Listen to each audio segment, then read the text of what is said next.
Tenemos esta chimenea y el mejor patio.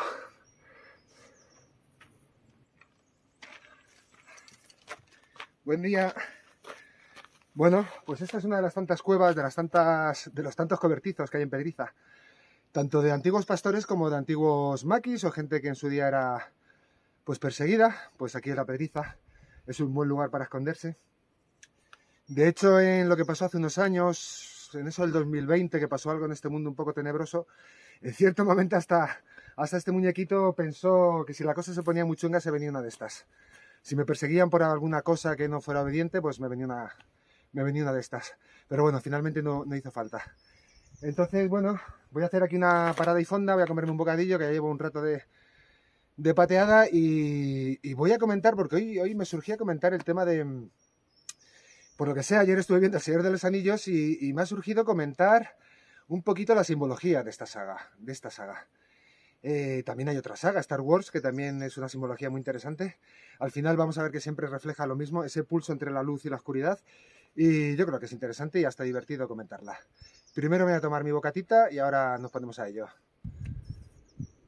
Bueno, pues Señor de los Anillos, quien más y quien menos conoce la saga, quien más y quien menos le gusta, yo voy a dar siempre mi punto de vista. No voy a hacer un estudio riguroso ni técnico de lo que es la obra, tanto la de Tolkien como la de Peter Jackson, la saga cinematográfica. Simplemente comento lo que me surge, lo que me inspira. Tiene una orientación más poética que técnica, así que bueno, desde ahí yo me permito compartir lo que a mí me inspira esta saga. Como toda buena saga, efectivamente se basa en principios universales, se basa en mitos universales, en psicología profunda, en cuestiones humanas muy de raíz, cuestiones humanas y cuestiones en el fondo arquetípicas, cuestiones cósmicas. Hay un pulso en la fuerza que se le puede reflejar, señalar o indicar de muchas maneras. El pulso entre la luz y la oscuridad, entre el bien y el mal, entre el día y la noche, entre expandir, contraer y conservar. Hay un yin y un yang en esta realidad. También podemos hablar de ese monomito. Hay un monomito que es el viaje del héroe, que también se repite en todas estas sagas, ¿vale? Ese viaje que también haremos algún día un vídeo sobre él, porque es un viaje maravilloso en el cual todos estamos participando, sea de la manera que sea.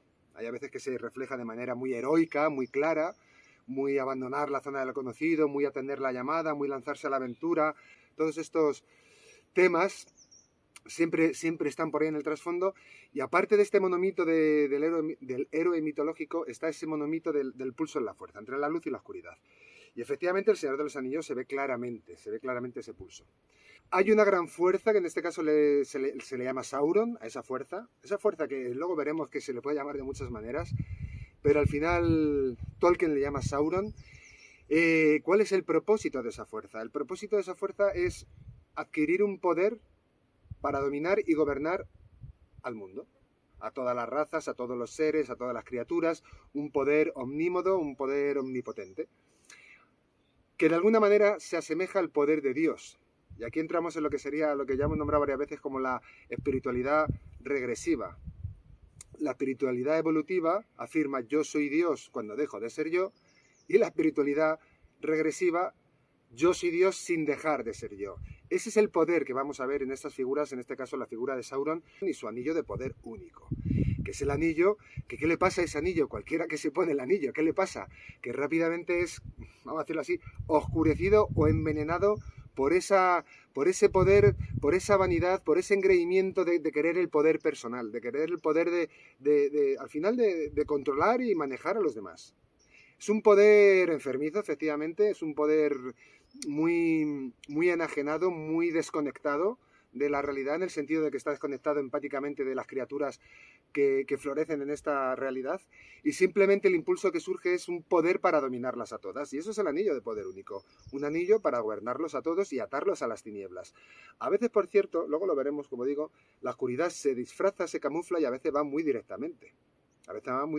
Simplemente ese engreimiento dice, yo tengo la legitimidad de dominar a toda esta creación porque estoy hecho a la imagen de Dios y en más, he descubierto que incluso puedo superarle. Bueno, por eso decimos que esa caída, al final efectivamente solo produce dolor y sufrimiento. es una desconexión de la realidad, porque la realidad es la unidad. Y en este caso el ego en el sentido del poder único, es la desconexión absoluta de la realidad. Y efectivamente vemos que siempre ese poder nunca conduce a una plenitud, a una dicha, ni mucho menos, conduce a cada vez más oscuridad. En este caso del Señor de los Anillos, efectivamente todo el reino, en este caso el reino de Mordor, que son todas las criaturas que siguen o que son poseídas o hipnotizadas o envenenadas por este poder del Señor Oscuro Sauron, al final vemos que todo su reino se va oscureciendo, todo su reino que por cierto está plagado de criaturas oscuras, como pueden ser los orcos, los trolls, en fin, un montón de híbridos, ahí también se habla de los híbridos, cruzando duendes con un montón de criaturas extrañas, sacando seres cada vez más terroríficos. Y sí, hay una cuestión muy interesante, y es que los orcos, también muy simbólicamente los orcos, son elfos caídos, son elfos que han caído al lado oscuro. O por lo menos se señala que hay una criatura, un elfo que en un momento cae al lado oscuro y de ahí se crean todos los demás orcos, como una especie como una especie de colmena, ¿no? De simplemente criaturas destructivas, criaturas aberrantes, ¿no? Desconectadas y sangrientas. Al final se crea un reino de mucha oscuridad y ese reino lo que pretende es eso, dominar a todas las demás razas de la Tierra Media. En este caso sería, bueno, pues de este mundo, ¿no? Efectivamente en esa Tierra Media hay todo tipo de criaturas, están los seres humanos, con su debilidad clásica a esto mismo que estamos nombrando, hacia la existencia centralizada en el ego. Están los enanos también, bueno, pues una criatura también arquetípica interesante, muy materialista, muy de hurgar en las entrañas de la tierra. También es una criatura enigmática, tampoco se la pone entre comillas inclinada a la luz o a la oscuridad, pero sí se la pone como que es muy materialista. También tiene sus dioses, tiene sus arquetipos, pero al final es muy de, pues eso, de los diamantes, de los metales, de ahoradar la montaña. Para mí simboliza eso, una energía materialista. No diría desconectada porque también es amable con otras criaturas. Hay honor, en el enano hay honor, y eso es interesante, el honor, también el valor del honor, el valor de la palabra, el valor de una promesa, es una raza digna. Los elfos, aquí arquetípicamente reflejan esos seres de luz, ¿no? Casi prácticamente iluminados, prácticamente con una vida emocional muy plana. Por ejemplo, Legolas, ¿no? Que representa ese elfo que acompaña en todas las aventuras épicas al enano y al humano, a Aragorn. Y al final de todo, lo máximo que puede expresar a nivel emocional es ponerle la mano en el hombro a Aragorn, por decir, lo hemos hecho muy bien. En fin, son criaturas muy elevadas, de una frecuencia muy alta, muy luminosas, vamos a decirlo así. Aunque también se les ve esa falta de arraigo que podríamos considerar más humano, de un nivel más emocional y un nivel más pasional. Que también hay diferentes razas de elfos, más pasionales, más luchadores, más santos, más monjes, en fin, hay de todo. Pero finalmente simboliza eso, una raza iluminada. Y luego están también los magos negros, los magos blancos, efectivamente. Ahí está el gran Gandalf, que también es un arquetipo maravilloso, un ser de pura magia blanca, que está en este caso auspiciando, apoyando y promoviendo esa energía de luz para evitar el dominio de esa tiniebla en el mundo. En fin, Gandalf, la magia blanca, la magia negra, viene constantemente simbolizada en esta saga. Es maravillosa la manera también de representar a este personaje, ¿no? Como es además un ser tierno, un ser empático, de corazón, vulnerable, humano, que también sabe juguetear con los humanos, con los hobbies, en fin, un ser muy entrañable. Y efectivamente luego están también los magos negros, el primero de ellos Sauron, que es el gran brujo de las tinieblas. Y luego, por supuesto, la raza protagonista, o de las más protagonistas, que son los hobbits. Y efectivamente esa raza viene a simbolizar también como esa raza más despreocupada de lo épico, de las grandes hazañas, de las grandes epopeyas. Al final es una raza muy dedicada a la tierra, a la huerta, a la cosecha, a las pequeñas celebraciones, a probar la cerveza, a probar su tabaquito, su pipa, en fin, una raza entrañable. Y finalmente también dentro de todo esto simboliza esa energía de la sencillez y de la humildad, que como veremos al final parece ser que es la única energía que puede portar el anillo sin corromperse. De hecho, en el gran concilio de Rivendell, cuando se juntan las diversas razas para ver qué hacen con esa amenaza que amenaza a todas las criaturas de este mundo, y se juntan elfos, se juntan enanos, se juntan los hobbits, se junta Gandalf, el mago blanco, el gran elfo, ¿no? Ahora mismo no me acuerdo cómo se llama, uno de los grandes patriarcas de Rivendell. se juntan para ver cómo dirimir toda esta cuestión y ver qué hacer con ese anillo de poder que ha encontrado o que le ha legado Bilbo a Frodo. Y Frodo, bueno, pues llega allí, les da el anillo y ahí empiezan, pues efectivamente, según plantan el anillo, empieza a generarse oscuridad, tensión, confrontación, y al final, la conclusión es que Frodo, humildemente, precisamente el ser más sencillo, es el que decide portar ese anillo. Al momento los demás comprenden que efectivamente solo él puede portar el anillo. Incluso Aragorn, el rey de los humanos, o el que va a ser el futuro rey de los humanos, le reconoce inmediatamente y le ofrece su espada, su vida a ese servicio. Legolas, el elfo, lo mismo hace. El enano, por supuesto, no se podía quedar atrás, porque, por cierto, se me olvidó decir antes, los enanos también son muy orgullosos. Y el propio Gandalf. Hay otro humano, que ahora tampoco recuerdo muy bien su nombre, que tampoco soy tan friki de acordarme todos los nombres, pero bueno, que también les acompaña para también reflejar esa energía de los humanos tan, al final, tan dada a esa debilidad de caer al lado oscuro y de apropiarse de este poder, sabiendo que aún así no es lo correcto y no lo coherente, pero bueno, también esta figura lo representa, la debilidad humana. Y finalmente, pues parten, saben que finalmente ese anillo, también simbólicamente, tiene que ser arrojado al fuego, a la lava del Monte del Destino, que es donde fue forjado, precisamente, ahí vuelve la simbología, ¿no? El fuego, que es la transformación, como cualquier cosa creada, termina siendo transformada por ese fuego purificador. Hay un viaje épico, efectivamente, el viaje del héroe, ¿no? De Frodo, sobre todo de Frodo, y Sam, que es otra figura maravillosa, es el otro hobbit que la acompaña. Sam me parece una figura exquisita. Es la lealtad, es la amistad, es la pureza, en fin. Se pone mucho el acento en Frodo, el que lleva el portador del anillo, pero Sam es... Sin Sam nada de esta historia o esta aventura del héroe se puede llevar a cabo.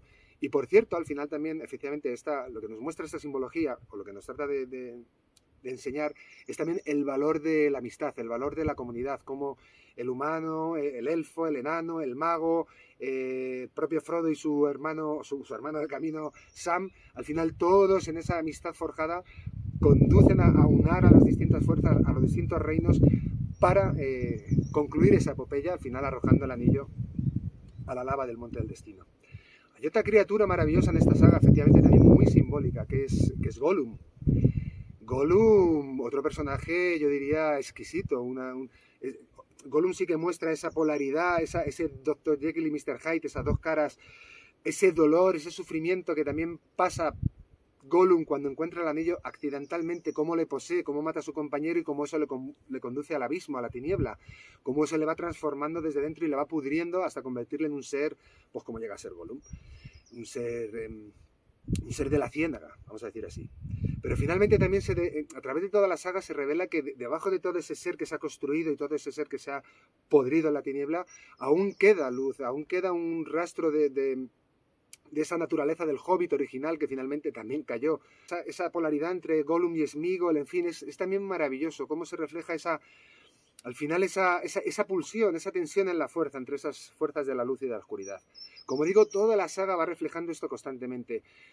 Imágenes súper luminosas, súper arquetípicas de avatares de la luz, de magia blanca, y luego al momento justo lo contrario, imágenes súper tenebrosas, súper oscuras de magia negra muy profunda. En ese sentido yo diría que esta obra es excepcional. Y finalmente, ¿dónde está para mí la gran cuestión? Al final la gran cuestión, o para mí lo que refleja, al final es que Frodo nos viene a enseñar que al final todos estamos expuestos al anillo de poder, todos estamos expuestos al abuso de nuestro poder, porque todos tenemos un poder. La saga nos enseña a que reconozcamos cuál es nuestro poder y si lo estamos utilizando correctamente.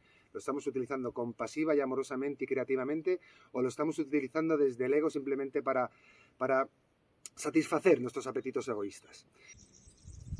Todos estamos expuestos al anillo de poder único, tanto para ser sometidos como para someter nosotros a los demás. Todos estamos expuestos al abuso de poder, tanto para abusar de otros como para ser abusados por los demás. Todos estamos expuestos a esta energía oscura. Lo que para mí esta saga refleja es que al final, también curiosamente, arquetípicamente, todas estas criaturas, humanos, elfos, enanos, orcos, trolls, hasta el mismo Sauron y hasta la misma diosa élfica Galadriel, todos los arquetipos representados, todos están en nosotros. Y la cuestión que uno tiene que preguntarse es dentro de mí, ¿quién quiero que lleve ese anillo? Y para mí esa es la cuestión. Al final el hobbit representa esa humildad, esa sencillez que es capaz de llevar el anillo de poder sin corromperse.